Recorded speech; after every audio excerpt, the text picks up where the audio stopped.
Cumprimento os irmãos com a paz do Senhor. Quem está feliz com Jesus hoje? Então encontre uma pessoa bem bonita do seu lado e dê um sorriso para ela. Tem gente que nem se esforça, nem olha, não vira o pescoço. Está tão ruim assim aí. É uma alegria estar de volta nessa linda igreja mais uma vez. Eu estava falando com o pastor Fábio que a igreja está diferente, né? Deu um upgrade. Parece que eu falei, eu estou entrando numa igreja americana. Eu já ia falar, how are you? Parabéns, é sinal que Deus tem abençoado muito vocês. Então, em nome do pastor Fábio, eu quero cumprimentar todo o corpo ministerial. O pastor que estava aqui no púlpito agora, ele é discípulo mesmo, né? Igualzinho. Só o cabelo dele está um pouquinho mais alto, né? Pastora Ingrid, uma alegria estar aqui. Vamos estar em pé para lermos um trecho da Bíblia Sagrada? Abra sua Bíblia comigo no texto áureo dos Pentecostais, Atos dos Apóstolos, capítulo de número 2.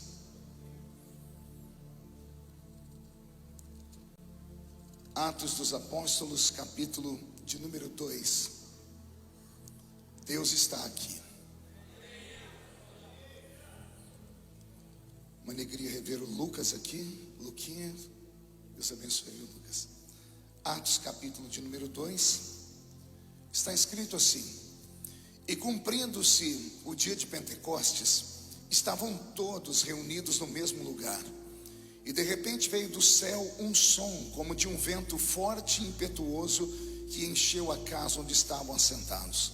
Foram vistos por eles línguas repartidas como que de fogo, as quais pousaram sobre cada um deles, e todos foram cheios do Espírito Santo, e começaram a falar em outras línguas, conforme o Espírito Santo lhes concedia que falassem.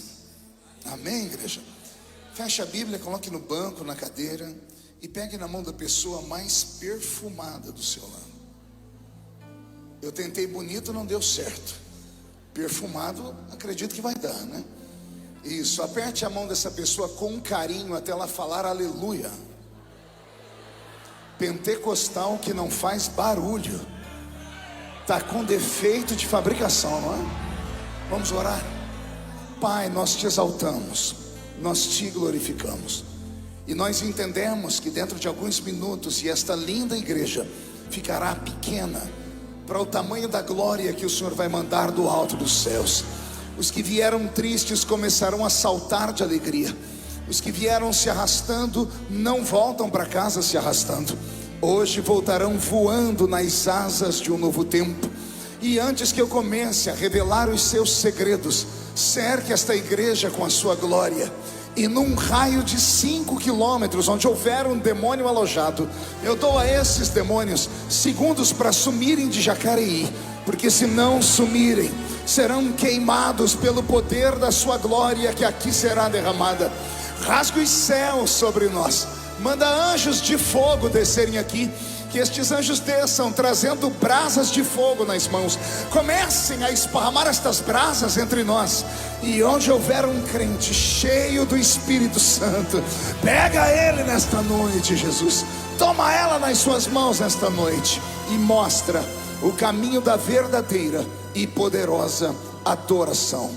Fala conosco, fica conosco, é o que eu te peço agora e sempre. E toda a igreja diz: os que podem, tomem o seu assento, aplaudindo a Jesus, porque Ele é bom, porque Ele é maravilhoso.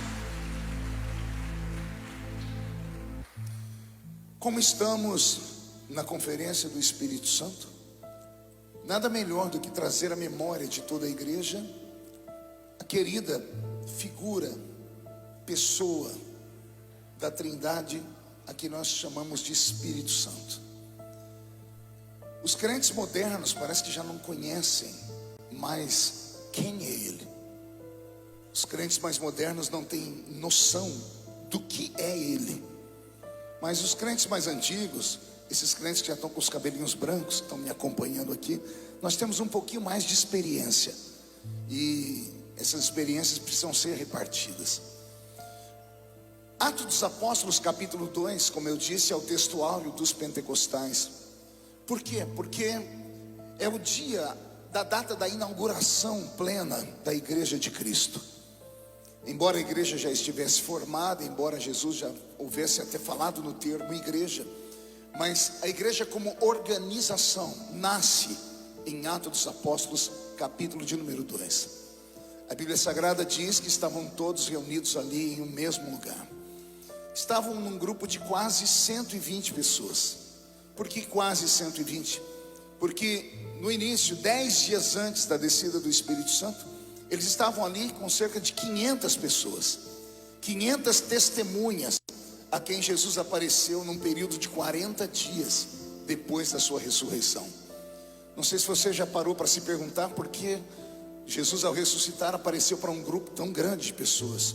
Era para que ninguém tivesse dúvidas de que ele havia ressuscitado. Quando uma pessoa só fala, a gente pode duvidar. Quando duas falam, a gente pode até duvidar. Quando 10 falam a mesma coisa, a gente já começa a ter dúvida sobre a dúvida. Mas quando passa de 50 pessoas contando a mesma história, a gente acaba acreditando de verdade. Então, para que não houvesse dúvida, Jesus apareceu a 500 testemunhas e marcou com elas um encontro. Esse encontro se deu no solapé da montanha, ali em Atos dos Apóstolos, capítulo 1. E eu queria que você imaginasse a cena: 500 homens e mulheres a quem Jesus havia aparecido. Ele não só apareceu, ele marcou um encontro com eles, marcou o dia e a hora.